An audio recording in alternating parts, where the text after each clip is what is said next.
급변하는 미래 사회에 너무 많이 바뀔 것 같고 앞으로 이제 디지털이 너무나 이제 많은 변화를 이끌 거라고 하는데 이런 전문가분들을 좀 모시고 저희가 좀 이야기를 나눠야 될 것 같아서 오늘 이 분야에 특화된 전문가 두 분을 좀 모시고 같이 이야기를 나눌까 합니다. 먼저 우리 김재현 선생님 자기소개 간단하게 부탁드립니다. 네, 안녕하세요. 수원 중앙기독중학교 기술가정과목을 가르치는 교사 김재현입니다. 선생님들을 위한 다양한 트레이닝도 학교에서 업무를 맡고 있습니다. 네. 자, 우리 김재현 선생님 옆에 계신 우리 서광석 선생님 간단한 자기소개 부탁드립니다. 안녕하세요. 레츠그릿 광쌤입니다. 멋있어요. 멋있어요. 네, 경기도 포천 이동중학교에서 체육교사로 근무하고 있지만 에듀테크 미래교육연구회 또는 경기교사원 대표를 함께 활동하고 있습니다. 저도 그러면 간단하게 제 네네. 소개를 좀 하도록 하겠습니다. 저는 현재 지금 단국대학교 치과대학에서 근무를 하고 있고요. 국내 이제 구글 이노베이터로서 교육의 혁신을 많은 분들에게 전파하는 그러한 역할을 하고 있습니다.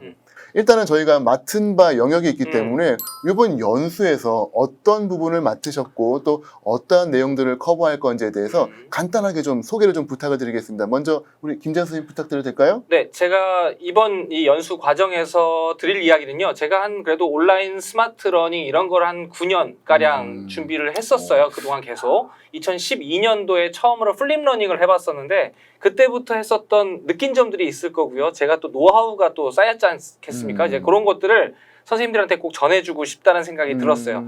플립 러닝, 그리고 무선 인프라 구축, 그리고 나중에 구글도 만나게 됐고요. 그러다가 온라인 수업이 굉장히 자연스럽게 이루어졌는데 처음에는 어떤 기술, 도구 이런 활용에만 머물러 있던 것이 미래 교육을 바라보는 시야가 생기는 그런 것들을 경험했습니다. 그래서 다양한 그런 경험들을 좀 나눠드리고 그러다 보니까 나오는 지금의 아이들의 디지털 네이티브 또는 우리가 포노사피엔스라고 부르죠. 맞아요. 그런 신인류 아이들에 대한 학습 방식의 변화에까지 한번 이야기해보는 것까지 가려고 합니다. 또 그런 온라인상에서도 절대로 놓치지 말아야 되는 학생들과의 친밀한 관계를 이루어가는 온라인 수업 그리고 개인 디바이스, 무선 인프라 구축 이런 쪽까지 두루두루 한번 경험담을 나눠보려고 합니다. 흥미진진한데요. 너무 많은 걸 다루셔서 저희가 더 이상 할 게 남아있지 않을 것 같은 느낌이 드는데 네. 그 와중에도 우리 광석쌤 정말 꿀 같은 내용들을 준비하셨던데 어떤 내용인가요? 우리가 지난해에 코로나가 교육 발전의 10년치를 앞당겼다라고 이야기해요. 맞아요. 네. 하지만 그 사이 선생님들의 주름이 10년치가 늘었다라고도 해요. 그 정도로 우리 선생님들이 어떤 교육의 변화 또는 사회 변화에 적응하기 위해서 너무 힘이 들었다는 얘기죠. 그걸 또 스스로 방어해가면서 익혀가면서 해내셨어요. 맞아요. 정말 대단합니다. 큰 박수 한번 맞아요. 보내주세요. 네, 모두 고생하셨습니다. 네. 네. 박수.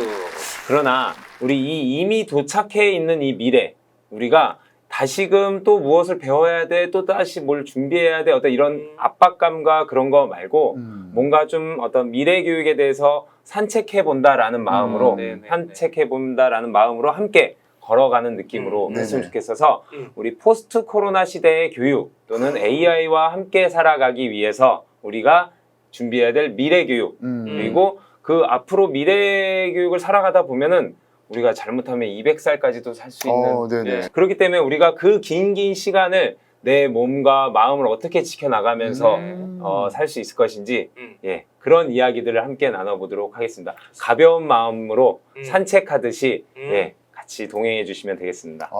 가볍다고는 하셨지만 사실 되게 중요한 내용일 것 같아서 몹시 지금 기대가 되는데요. 두 분께서 사실 너무 좋은 내용을 맡아주셨기 때문에 저는 약간 틈새 시장 개념으로 정말 작은 삶의 꿀팁들, 효율을 추구하는 노하우들, 그리고 다양한 도구들을 좀 소개해서 우리의 삶을 좀 업그레이드 시킬 수 있는 그러한 내용들을 소개했습니다. 아마 기대됩니다. 강의 듣고 나면은 야 이거 정말 다시 태어난 기분이다 이런 기분이 좀 드실 수 있을 것 같아요. 그 정도입니까? 네. 얼른 빨리 들어와. 네. 들어와. 네. 자, 저희 연수에 대한 많은 기대를 가지고 좀 들으셨으면 좋겠고요. 혹시 이 연수 들으면서 좀 요런 점은 주의해서 내지는 요런 마음가짐으로 좀 들어주셨으면 좋겠다. 혹시 뭐 주의사항 하나 정도 소개해 줄 수 있을까요? 네. 네, 저는 어떤 마음가짐 얘기를 네네네. 좀 해보겠습니다. 우선은 선생님들께서 이 연수 강의를 들으실 때 배워야겠다는 마음 물론 중요하고 필요합니다. 근데 그렇게 하면요 너무 많아서 아까 뭐 아마 과부하가 걸리실 거예요. 네. 저도 풍성하고 교수님도 굉장히 뭐 네. 내용 많으시고 이런 중에서 그냥 TV 보듯이 유튜브 보듯이 커피 한 잔 놔두시고 편안한 마음으로 보시다가 여러 가지 중에서 딱 한 가지라도 한 두세 가지라도 내가 적용해봐야지 하는 거를 잘 건져내겠다라는 그런 마음으로 너무 큰 욕심으로 시작하지 마시고요. 편안하게 부담스러워요. 그렇죠, 그렇죠. 우리 시험 공부하고 고시 공부하는 거 아니니까요. 편안한 마음으로 접근하시면 좋겠습니다. 네. 약간 저희는 뭘 좋아할지 몰라서 다 준비해서 네, 그런 느낌이기 때문에 네, 맞습니다, 이 맞습니다. 중에 하나 정도라도 입맛에 맞으시면 저희야 뭐 감사한 그런 네, 느낌일 것 네. 같고요. 광 선생님 혹시 주의사항 하나 주실 수 있을까요? 잠시만요. 네네. 삐. 뭐예요? 이거 뭐예요? 저도 뭐가 왔는데 뭐죠? 재난 문자가 도착. 이거 방송 준비하는 이 와중에 중에. 재난 문자가 도착할 줄. 그러니까요. 우리는 미래를 예측할 수 있어요. 몰랐죠. 네. 몰랐죠. 네, 이렇게 아무리 미래학자들이 또는 우리 어떤 미래에 대해서 이야기하는 사람들이 네네. 어찌 보면 이런 강의 음. 가장 쉬운 강의 아닌가요? 어. 누구도 반박할 수 없어요. 맞아요. 네, 안 누구 모르니까. 일어났으니까. 그렇죠. 일어나지 맞아요. 않았으니까. 네. 그렇기 때문에 어. 우리 이런 강연들을 보실 때 네. 절대 맹신하거나 절대 이거 그대로 따라해갖고 해야지라는 생각보다는 네네. 철저하게 함께 고민하고 반문하고 이야기를 풀어나가면서 네네. 네, 그렇게 들어주셨으면 좋겠어요. 그럼 우리가 한 얘기에 대해서 비판적 사고를 갖고 그렇죠. 접근해라. 그렇지 않으면 네. 그야말로 우리는 또다시 주입식 강의가 되고 이걸 듣는 네네, 사람들은 네네. 참여하지 않고 그냥 일방적으로 듣기만 해야 네. 되고 그렇게 수동적으로 가기 때문에 맞아요. 네. 더 적극적으로 이런 게 있었어? 진짜야? 한번 확인도 해보시고 이게 나한테 맞을까? 이것도 확인해 보시고 네네. 그렇게 하는 거를 추천드리고 있습니다. 의심하는 눈으로 저의 연수를 저게 정말 맞는 그러면은 얘기야. 네. 안 좋은 댓글이 막 그러니까. 올라오지 않을까요? 그 정도로 철저하게 준비하긴 했습니다. 네, 알겠습니다. 괜히 얘기했나? 저는 이제 마지막으로 일단은 연수가 뭐 번호별로 순서대로 있긴 합니다만 네네. 그냥 순서 없이 한번 들으셨으면 해요. 그냥 네. 이거 재밌겠는데 해서 한 7번, 뭐 9번, 11번 뭐 이런 식으로 먼저 듣고 싶은 건 먼저 들으시고 왜냐하면 번호를 듣다 보면 저희가 자기도 모르게 타성해졌는 경우가 종종 있기 때문에 네. 그거 어디서 한번 본 것 같아. 공부 잘하는 네네. 그 학생들의 습관이라 그랬나요? 자기한테 필요한 게 뭔지부터 보고 한다는 네. 그 이야기를 들은 것 같아요. 네. 맞아요. 그 흔히 말하는 이제 액티브 러닝이죠. 자기가 궁금한 걸 먼저 찾아보는 아마 그러한 방법으로 저희 연수 보시면은 좀 더 흥미롭게 보실 수 있지 않을까 싶습니다. 네. 자, 이제 더더욱 이야기 들어보니까 기대가 점점 많이 되시죠? 네. 자, 오늘 이제 저희가 이렇게 모인 거는 연수 소개만 하려고 한 건 아니고요. 네. 사실은 저희 연수 프로그램 커리큘럼 짜면서 정말 많이 고민했던 부분이 이 미래 사회, 디지털 사회 코딩을 안 할 수는 없는데 이거를 어디서부터 해야 되는지 과연 이게 해야 되는 건지에 대한 고민이 너무나 많이 됐기 때문에 우리 세 분이 좀 같이 모여가지고 이야기해보자 라는 그런 결론이 나왔습니다. 그래서 미래 교육에 과연 코딩이 필수인가 그런 내용들을 좀 같이 살펴보려고 하는데요. 사실 뭐 저희 어릴 때만 해도 코딩이란 말보다는 프로그래밍이라는 표현을 맞아요. 더 많이 썼었어요. 그래서 컴퓨터 프로그래밍을, 그러니까 컴퓨터 프로그램을 하는 것을 이제 프로그래밍이라고 하고 그 하위 개념으로 이제 거기에 관련된 코드를 작성하는 거를 이제 코딩이다라고 했기 때문에 옛날에 봤던 네. 그 MS 도스, 맞아요. 베이지, 맞아요. 플로피 디스크 딱 꽂고 그렇죠, 그렇죠. 네. 뭐, 너무 힘들었어요. 뭐 이상한 뭐 괄호에다가 대괄호, 소괄호 막 네. 영어 네. 나오고 이게 뭔가 싶었는데 사실 모르고도 잘 살아왔는데 네네. 요즘 들어서 코딩이 점점 중요하다고 하고 특히 컴퓨테이셔널 띵킹, 뭐 CT 복잡해요. 이야기하는데 이게 요즘 어린이들한테는 대세라고 하는데 사실 좀 어렵더라고요. 광석쌤, 네. 이 소프트웨어 교육, 컴퓨테이셔널 띵킹 도대체 이게 뭔가요? 간단하게 이야기하자면 우리 소프트웨어 말고 또 뭐가 있죠? 하드웨어가 있죠. 네네. 예, 하드웨어가 어떤 손으로 만질 수 있고 그렇게 운영이 되고 어떤 기계, 네. 신체로 비유하자면 눈, 어. 코, 입, 손, 발 네네. 이런 게 될 텐데 네. 만약에 그 소프트웨어라고 한다면 이거는 우리의 생각과 마음 이런 것들에게 지시를 내리는 근데 우리가 이 지시를 내릴 때 이 운영체제에 지시를 내리는 언어가 있을 거 아니에요. 네. 그 프로그래밍 언어다라고 생각하시면 될 것 같아요. 그리고 그 언어를 배우기 위해서 코딩이 그 언어로서 작용을 한다. 그리고 이 코딩으로서만 끝나는 게 아니라 이 코딩을 통해서 여기서 그냥 MS-DOS 수식 배우고 그냥 이것도 수학처럼 이렇게 공식 배우고 하는 게 아니라 더 많은 어떤 창의적인 문제 해결력을 기를 수 있게끔 하는 어떤 도구가 될 것이다. 예, 이러한 취지로 소프트웨어 교육이 진행되고 있는 것 같습니다. 그러니까 문제 해결에서 저는 지금 탁 꽂혔는데 결과적으로는 이게 프로그램이 아니라 문제 해결, 리얼 월드의 문제를 해결하기 위한 도구다라는 뜻인 것 같은데 그러다 보니까 지금 전 세계가 모든 교육 쪽에서 코딩 교육이 의무화가 되기 시작을 했습니다. 맞아요. 그래서 뭐 미국도 뭐 일본도 이스라엘도 해서 아주 많은 나라들이 아이들에게 코딩을 지금 교육을 하고 있고요. 특히 이제 우리나라도 2015 개정교육안이라고 네. 하는 교정에서 이제 초등학교 5학년, 6학년부터 맞아요. 코딩을 의무적으로 해라라고 해가지고 저희가 이제 모범적으로 따라가고 하는 게 주로 이제 캐나다 쪽. 캐나다가 워낙 또 코딩이 이제 강한가 봐요. 캔 코드라는 프로그램에 무려 430억 원을 투자해가지고 유치원부터 12학년까지 코딩을 배울 수 있도록 그렇게 교육을 했다라고 합니다. 자, 그러면 이제 우리나라는 어떻게 진행을 하고 있는지 몹시 궁금해지는데 혹시 네. 설명 좀 해주실 수 있을까요? 아까 말씀하신 것처럼 초등학교는 이제 5학년, 6학년부터 실과 교과에서 이제 코딩을 이제 가르치고 있습니다. 근데 네. 코딩으로부터만 접근하는 것이 아니라 알고리즘에 대한 이해와 기초적인 프로그래밍을 체험하는 정도, 이 정도 수준이고요. 사실 방과후 수업이나 이런 부분에서 오히려 더 조금 접근을 더 많이는 하고는 있어요. 네네. 정규 교육 과정에서는 그렇고요. 그 다음에 이제 중학교 정도 되면은 컴퓨터적인 사고력을 기르는 것에 더 집중해야 되고 실생활의 문제점을 해결하는 단계 이렇게 가고 있습니다. 그래서 알고리즘을 이해하고 그것을 어떻게 도식화하고 표현하는 구조적인 구조화하는 그런 부분에 대한 것과 실제로 이제 코딩, 프로그래밍을 기초적인 단계에서 네네. 하는 정도로 가고 있습니다. 보통 대부분 블록 코딩을 많이 사용하죠. 근데 이제 고등학교 이상 올라가게 되면은 나오는 것들이 조금 더 심화되는 네네. 프로그래밍 언어를 좀 더 집중적으로 배우는 그리고 어떤 프로젝트나 이런 것들 수행하는 정도의 수준까지 가는 그래서 약간 단계적으로 이렇게 적용되는 교육 과정으로 짜여져 얼마 있습니다. 전에 우리 그 재난 사태가 일어났을 때 어떤 전염병 이런 사태가 일어나고 네네. 했을 때 중학생 그 형제가 네네. 코로나 코로나 뭐 맞아요. 마스크 지도 뭐 이런 네네. 뭐 이런 정보 사이트를 만들어서 되게 네. 엄청나게 네네. 해외에서도 막 맞습니다. 그 학생들은 저는 천재 아닌가? 그러니까 일반인이 그런 건가? 근데 알고 봤더니 그냥 일반 그냥 중학교. 예, 네. 본인 스스로 배워서 뭐 어. 이렇게 코딩 해가지고 뭐 유튜브 보고 배우고 이렇게 해가지고 했다는데 이게 그 정도로 누구나 배울 수 있는 것인지도 대단하네요. 궁금하기도 하고요. 네. 저희 애는 뭐 한 건지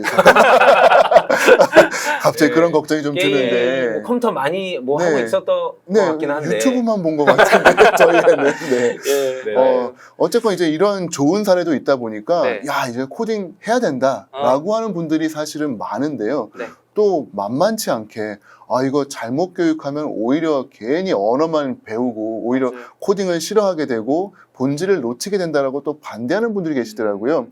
찬성파 반대파 나누기는 어렵습니다만 혹시 나는 찬성한다 혹시 계신가요? 찬성한다. 저는 찬성합니다. 찬성한다. 네. 왜 찬성하세요? 사실은 이것에 대해서 완전한 찬성 네. 또는 뭐 무조건적인 어떤 막 이렇게 구경수 사과 코 구경수 코 이렇게로 네네. 불리기도 있어요. 네. 이제 구경수 사과를 넘어서 구경수 코를 만들려냐고 하냐 뭐 이런 네. 이야기도 있긴 한데 네. 그런 식으로의 접근은 조금 우리가 지양해야 되는 것 그쵸, 같고 그쵸. 네. 이것이 어떤 우리의 언어 체계의 또 다른 언어 체계의 도구로서 활용이 되고 한다라면 좋지 않을까 싶기도 하고 네. 지금 아까 사례로 들었던 그 학생들 역시도 네네. 그 흥미와 어떤 이런 것들을 잃지 않고 창의적으로 문제 해결력을 기르기 위해 그 학생들이 진짜 사회 문제를 풀어낸 거거든요. 그렇죠, 그렇죠. 그런 식으로 아이들에게 이렇게 교육이 되고 실생활과 연결돼서 할 수 있다라면 중학생이 그렇게 했는데 성인들도 배우려는 의지가 있거나 또는 뭐 관심이 있거나 한다면 누구든지 아이디어 하나만 가지고 있다면 그 아이디어를 실현시켜 줄 수 있는 도구가 된다. 그러면은 지금 이 세상의 많은 문제들을 그냥 머리로만 갖고 있는 사람이랑 이거를 한번 그냥 코딩으로 한번 해볼까 늘 했던 거니까 이렇게 표현해보는 사람이랑은 틀릴 수 있지 않을까. 맞습니다. 많은 문제 해결을 할 수 있다. 세상이 좀 바뀔 수 있겠네요. 바뀔 수도 네. 있겠다라는 생각까지도 예, 마치 뭐 대기업의 어떤 진짜 컴퓨터 천재들만이 하는 것이 아니라 네네. 예, 그 정도의 사고를 가질 수도 있지 않을까.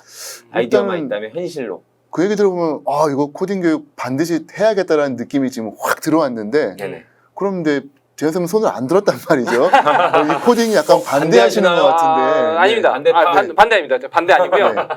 정확하게 조건부 찬성입니다. 아 조건부 찬성. 예, 예. 조건이 있어요. 조건을 사실은 주시는군요. 지금 질문 자체가 코딩 교육을 해야 되느냐 찬성이냐 반대냐 했잖아요. 네네. 저는 코딩 교육이 아니라 프로그래밍 교육을 아. 해야 된다. 그 안에 코딩이 들어가는 거죠. 음. 예, 무슨 말씀이냐면요. 지금 제가 중학교 네. 3학년 정보 수업을 실제로 하고 있습니다. 네. 어제까지 시험 문제 내고 왔고요. 아이고. 네. 수업도 예, 하고 있습니다. 그런데 가만 보면요. 정보 교과서 내 단원들을 이렇게 구성된 걸 보면은 코딩의 영역은 굉장히 일부분이에요. 굉장히 일부분이고 그보다 그 앞서서 자료를 수집하고 정보로 구성화해내고 그 구조화해낸 그 네네. 정보를 발표하고 공유하는 영역. 예를 들면 우리가 지금 궁금해하는 어떤 주제에 대해서 예를 들면은 체육 선생님 네. 체조, 네. 체조라는 단원이다. 네. 그 주제에 대해서 어떤 친구들한테 발표를 시켰다. 그러면 학생들은 먼저 뭐부터 할까요? 정보를 수집하겠죠? 네. 그렇죠. 그리고 서치를 뭐 하겠죠. 유튜브를 이용해서 보기도 하고 네. 또는 뭐 동작별로 그거를 네. 분류시키기도 하고 네. 그거를 촬영하기도 하고 네. 그러고 나서 학생들이 협의하기도 하고 그럴 것 그쵸. 같아요. 그것을 협의도 하고요. 그것을 제대로 된 표나 어떤 목록화해서 구조화한다고 합니다. 구조화하고 그것을 어떤 알고리즘에 의해서 또 알고리즘이라는 건 이제 스스로 머릿속에 갖고 있는 어떤 순서 체계를 말합니다. 그런 것들을 또 이제 어떤 발표해내고 공유하고 이런 과정 자체를 오히려 더 중요하게 생각하더라고요. 그러니까 우리가 인간이 살아가면서 생활 속에서 삶 속에서 살아가는 모든 그 의식의 흐름들 예를 들면요, 제가 지금 이 촬영이 끝나고 나서 집에 가면 잠을 잘 건지 밥을 먹을 건지 맥주를 마실 것 같은데요. 선택을 하게 되는 선택 구조, 또 하던 일을 똑같이 반복하는 반복 구조, 시간 순서에 의해서 이렇게 일을 처리하는 순차 구조 이런 것을 배웁니다. 이런 게 알고리즘이거든요. 그러니까 우리는 지금부터 이 방을 나가는 순간부터 모든 것이 알고리즘에 의해서 아니 지금 이 말하는 순간들도 모든 알고리즘에 의해서 돌아가는 거죠. 이런 것 자체를 이해하고 그것을 컴퓨터적인 언어로 전환시키는 것이 더 중요한 그 다음 단계가 되는 거죠. 그래서 코딩에 집중하는 것보다는 소프트웨어에 대한 이해와 프로그램에 대한 이해 그리고 알고리즘을 이해하고 그것으로 이제 코딩 교육으로 연결해야 된다. 조건부 찬성. 그렇다면 네. 그 프로그램을 만들기 위해서는 이거 더 중요한 그 주변 것들도 함께 해야 된다. 코딩만이 아니라 이건 도구가 될 것이다. 이런 이야기가 되겠네요. 그렇죠. 단순하게 이제 뭐 명령어 외우고 그걸로 이제 시험 보고 그런 게 아니라 네. 오히려 그거는 부분적인 거고 네. 그 외에 더 많은 알고리즘적인 사고라든지 그런 것들이 더 중요하게 부각되어야 된다. 네. 왜냐면은 우리는 학생들을 기르는 게 코딩을 가르치는 게 코더를 가르치는 게 아니라 프로그래머를 가르쳐야 된다는 키워야 된다라는 생각이 좀 들기 때문에 네네. 그렇습니다. 코딩의 기술적인 것만 하다가 보면은 그런 한계점들이 분명히 드러나게 되어 있죠. 근데 이제 그런 교육이 잘 되면은 참 좋은데 네. 만에 하나 이제 그런 교육이 잘 됐어요. 한 10년, 20년 지난 다음에 어린 시절에 코딩 교육을 받았더니 참 좋다라고 말을 하는 친구들이 많아야 될 건데 저희가 미래를 알 수는 없으니까 최소한 저희 과거를 보면은 두 분 다 예전에 코딩 간단한 프로그래밍 네. 교육 받으셨을 거 아니에요, 네, 그렇죠? 맞습니다. 그게 지금 삶에 과연 도움이 되시나요?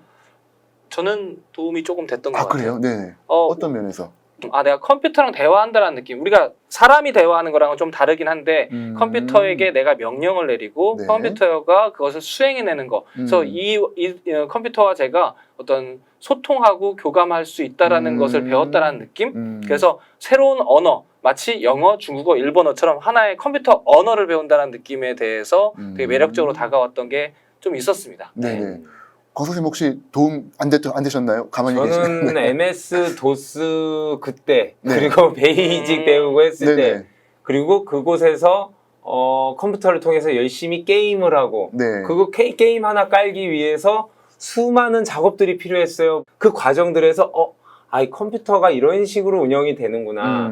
이 안에서의 우리가 언어 체계, 소통 네네. 체계는 이렇게 되는 거구나. 라는 거를 느꼈었던 게 지금에 와서 우리가 어떤 에듀테크를 사용하든 어떤 이런 것들이 리터러시로 약간 소양 능력으로 길러지지 네네. 않았나. 직접적으로 그걸로 뭐 어떤 수많은 뭐 프로그램을 만들고 하지는 못했어도 그거를 이해하는 것에 좀 더 접근할 수 있지 않았을까라는 생각이 듭니다. 네. 뭐 결국은 이제 배워서 나쁜 거는 없는 것 같아요. 그래서 코딩을 통해 가지고 사고력도 좀 배우고 이제 리얼 원리의 문제를 좀 해결하는 그러한 또 접근도 할 수 있다는 건데 요즘에는 특히나 네. 이 코딩이라는 게 우리가 예전에 알았던 것처럼 뭐 이런 수식어 다 쓰고 막 이런 거가 아니라 저는 사실 제 딸한테도 배웠어요. 그래요? 네. 네.